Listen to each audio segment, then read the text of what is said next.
बहुत बहुत स्वागत करती हूँ। चलिए आज हम लोग पढ़ेंगे पोलिनोमियल का प्रश्नावली 2.1। मैथ के पिछले क्लास में यानी कि पोलिनोमियल के पार्ट 2 में हमने ऐसे ग्राफ में शून्यकों की संख्या ज्ञात करने के लिए सीखा था, एग्जाम्पल में हमने देखा था। चलिए आज हम लोग प्रश्नावली करेंगे। देखिए यहाँ पर क्वेश्चन लिखा हुआ है कि किसी बहुपद px के लिए कोई बहुपद है px, ठीक है, और y is equal to px का ग्राफ नीचे आकृति 2.10 है, ये लिख देती हूँ यहाँ पे। आकृति 2.10 है, ये में दिया गया है, ठीक है। y is equal to px का ग्राफ नीचे 2.10 में दिया गया, ठीक। इसका ग्राफ इसमें दिया गया है। प्रत्येक स्थिति में px के शून्यकों की संख्या ज्ञात कीजिए, ठीक है। शून्य की संख्या ज्ञात करनी है तो मैंने बताया था कि x एक्सिस पर यानी कि x अक्ष पर रेखा जितनी बार काटती है उतना ही उस बहुपद का शून्यक होता है, ठीक है। अब जैसे देखिए हम अपना पहला क्वेश्चन हल करते हैं। तो यहाँ पर है इस प्रकार की लाइन है और x अक्ष यहाँ है। ये वाली जो लाइन है वो x अक्ष को एक बार भी टच नहीं किया है, तो इसके कारण इसके शून्यकों की संख्या क्या है, शून्यक इज इक्वल टू 0, ठीक है। ये वाला जो क्वेश्चन है इसको मैंने एग्जांपल में बता दिया था पिछले वीडियो में। अब चलिए दूसरा क्वेश्चन है कि इस प्रकार से लाइन है, ठीक है, और ये क्या है, ये है हमारा x अक्ष। रेखा ने इस पर कितनी बार काटा है, सिर्फ एक बार, यहाँ पर है ना। तो इसकी शून्य की संख्या कितनी होगी, शून्यक इज इक्वल टू 1, ठीक है। अब हमारा तीसरा क्वेश्चन, इस प्रकार की लाइन इस पर बनाई गई है और ये है हमारा x अक्ष, ठीक है। एक बार यहाँ पर रेखा काट रही है, एक बार यहाँ पर और एक बार यहाँ पर, ठीक है। तो कितने शून्यक हुए इसके 3 शून्यक होते हैं। तो यहाँ हम लोग लिख देंगे कि शून्यक इज इक्वल टू 3, ठीक है। अब चलिए आगे बढ़ते हैं। तो यहाँ हमारा चौथा क्वेश्चन, ये क्या है, ये है y एक्सिस और ये है x एक्सिस, और x एक्सिस पर इस रेखा ने कितनी बार काटा है, 2 बार काटा है, एक बार यहाँ पर एक बार यहाँ पर। तो शून्य की संख्या कितनी होगी, शून्य की संख्या होगी 2। तो यहाँ पर हम लोग लिख देंगे कि शून्यक इज इक्वल टू क्या, शून्यक इज इक्वल टू 2, ठीक है। शून्य की संख्या कितनी है, 2 है। अब आगे बढ़ते हैं। तो अगला क्वेश्चन कुछ इस प्रकार है, इसमें इस प्रकार की लाइन बनाई गई है। आप अपने बुक में क्वेश्चन को मिलाते रहिएगा। मैं जब भी कुछ आपको पढ़ाऊं बुक से तो आप अपना बुक सामने लेकर बैठा कीजिए ताकि पता चले कि अभी हम लोग कहाँ चल रहे हैं, ठीक है। वैसे आपको ज्यादा मजा आएगा। अगर ऐसे मैं बोल रही हूँ कि 2.4 का क्वेश्चन नंबर 5, तो क्या समझ में आ रहा है, कुछ नहीं समझ में आ रहा है। अगर आप बुक साथ में रखते हैं तो वो ज्यादा अच्छी बात है, आपको समझ में आएगा, हाँ यहाँ पर अभी बताया जा रहा है ना। तो देखिए यह है पांचवा क्वेश्चन, इसमें कुछ इस प्रकार की लाइन है। एक बार x एक्सिस पर यहाँ पर काटा जा रहा है, एक बार यहाँ पर, एक बार यहाँ पर और एक बार यहाँ पर। तो कितने बार हुए, 4 बार, ठीक है। तो इसकी शून्य की संख्या क्या हो जाएगी, इसकी शून्य की संख्या हो जाएगी 4, ठीक है। कितना, 4। अब है अगला, यह है x एक्सिस और ये है हमारी रेखा कुछ टेढ़ी मेढ़ी सी, ठीक है। यहाँ पर रेखा ने कितनी बार काटा है, 1 बार, 2 बार और ये 3 बार, ठीक है। कितनी बार, 3 बार।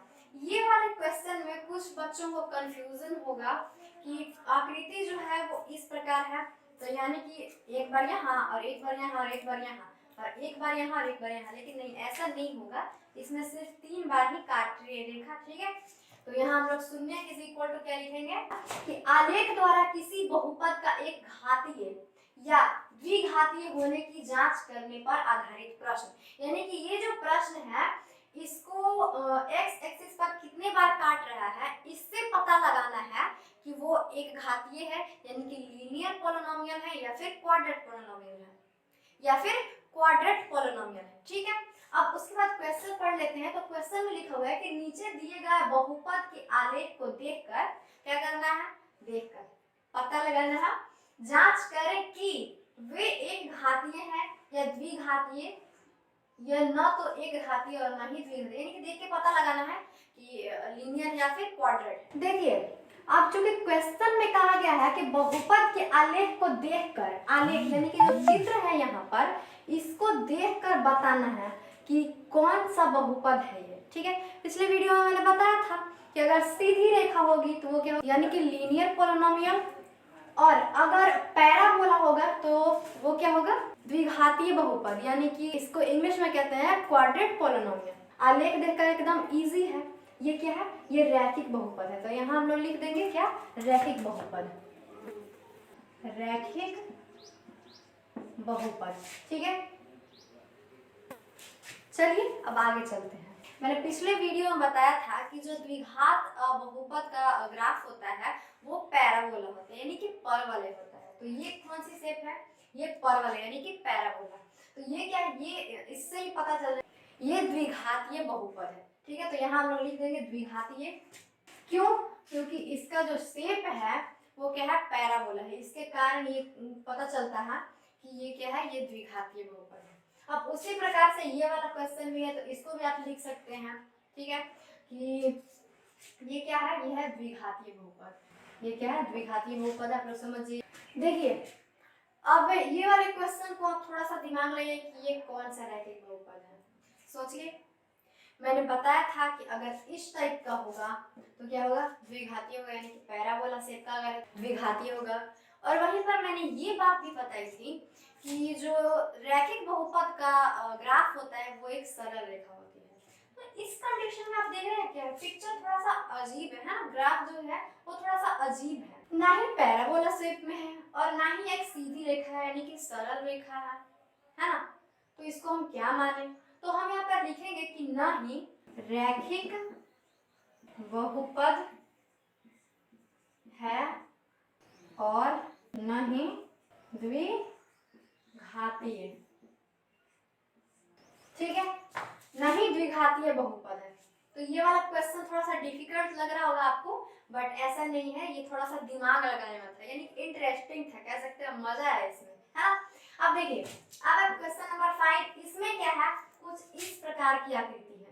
जो हमारा ग्राफ है वो कुछ भी आकार का बना है ना। अब देखिए, ये भी ना तो एक सरल रेखा है और ना ही पैराबोला शेप में है, तो इसको भी हम क्या लिखेंगे, जस्ट लाइक वैसे ही यहाँ पर भी लिख देंगे, आप लोग नोट कर लीजिएगा। ठीक है, अब देखिए, अब ये क्या है, ये तो थोड़ा सा अलग टाइप का क्वेश्चन हो गया। इसमें एक सरल रेखा थी, ये दोनों पैराबोला शेप में थे, ये कोई भी नहीं था, यानी कि नहीं लीनियर पोलिनोमियल था और ना ही क्वाड्रेट पोलिनोमियल था, ये भी नहीं था। और ये वाला थोड़ा सा अजीब लग रहा है भाई, ऐसा टेढ़ा मेढ़ा है ना। देखिए अब ये क्या है, ये क्वेश्चन भी जो है इसमें भी ना तो पता चल रहा है रैखिक का और ना ही द्विघातीय का, क्योंकि अगर ये रैखिक रहता तो इसका जो ग्राफ रहता वो एक सरल रेखा होती। ठीक है, और अगर ये द्विघातीय रहता तो वो पैराबोला शेप का होता, बट ये तो अजीब सा यहाँ पे टेढ़ा मेढ़ा बनाया गया। तो इससे यह पता चल रहा है कि ना तो ये रैखिक है और ना ही द्विघातीय। ठीक है, तो यहाँ पर हम सेम चीज लिख देंगे, जस्ट लाइक यहाँ भी वैसे ही और यहाँ पर भी वैसे ही। ठीक है, अब इसके जो टाइप 2 है और टाइप 3 का जो क्वेश्चन है वो हम लोग एक नए वीडियो में सीख लेंगे, देख लेंगे, जान लेंगे उसके बारे में। और इसमें अगर किसी को कोई डाउट है तो मुझे कमेंट में पूछ सकते हैं, और किसी को स्क्रीनशॉट अगर लेना है तो आप ले सकते हैं।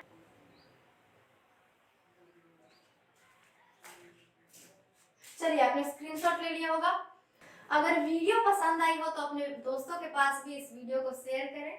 वीडियो पसंद आई हो तो वीडियो को लाइक करें, हमारे चैनल पर नए हैं चैनल को सब्सक्राइब करें। फिर मिलते हैं हम नेक्स्ट वीडियो में, तब तक के लिए जय हिंद।